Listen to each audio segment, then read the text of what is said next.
Welcome back, folks. All right, this is a New York lunch macro trade, and we'll cover all the details as we go. I'm going long here also on an immediate rebalance, so you can see how that came down, closed in,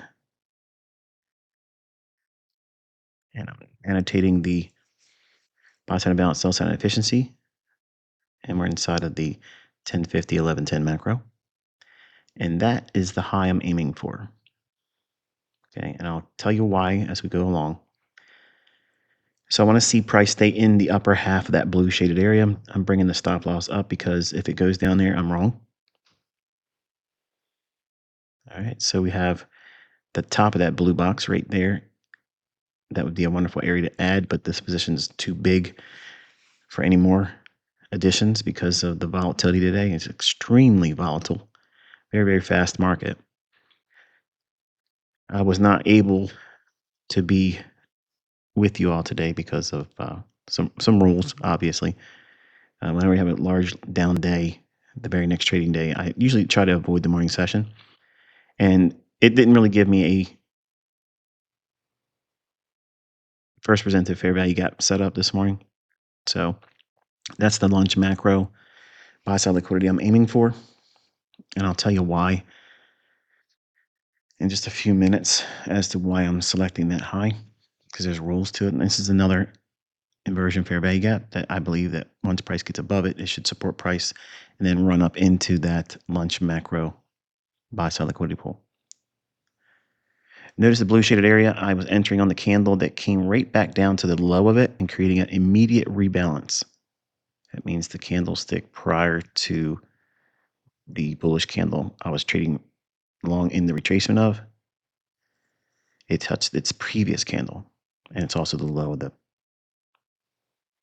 previous buy side balance, sell side efficiency. So what I'm watching here is, does the market want to stay inside of the previous candle's wick, which is ideal and optimal? Anything above that inversion fair value gap in orange should set the stage for another run up into that 10 o'clock hour high.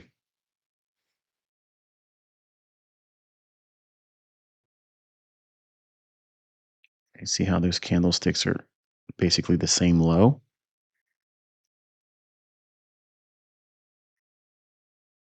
And it just swept it a little bit. So now I want to see it really aggressively run higher. No need for it to trade back down into that bullish fair value gap in the form of that blue shaded box.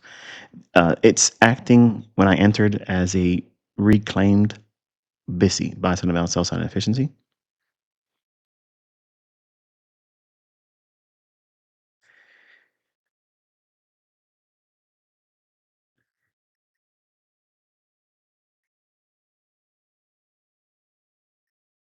All right, so let's see if it can vault above that inversion fair value gap.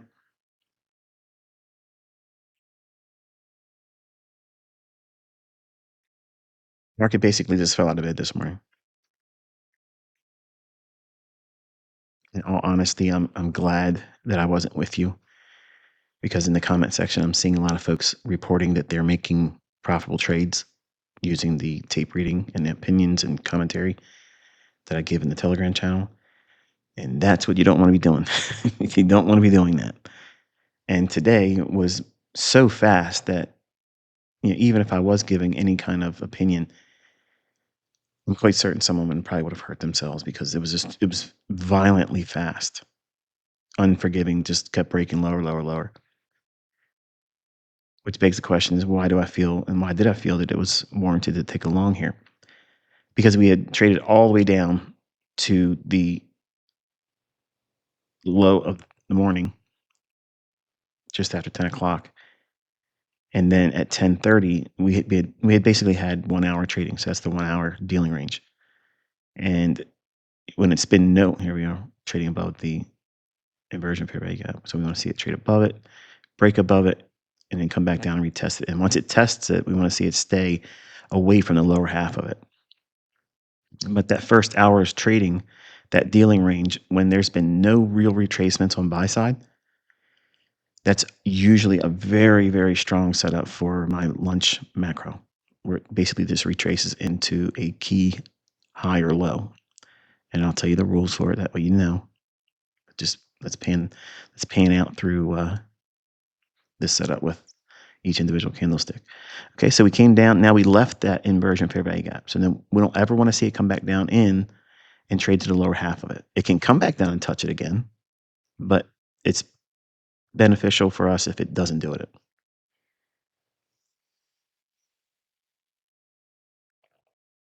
Okay, trading back down into a buy side and sell side efficiency, or BISI.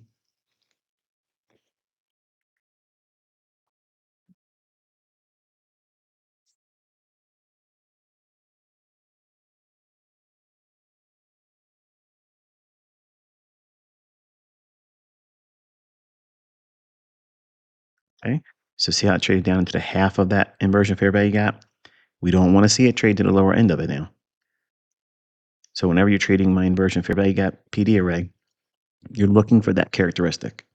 You're looking for it to behave and perform that way. And if it does that, your probabilities and odds in your favor go astronomically higher. Doesn't mean it's a perfect trade. It doesn't mean you're not going to have a losing trade eventually. But that's the rules I use and I employ with teaching it and what you see me doing in my examples.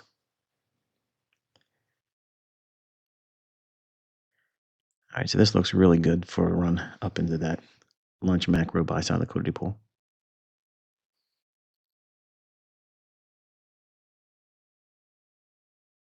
I'd like to see some of that stay open on the previous candle. We don't want to see that completely overlap that.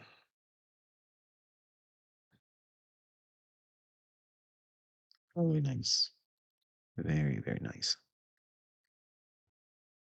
Almost like I know what I'm doing. Stand by for a random act of precision. And there she is. All right, so that's probably random.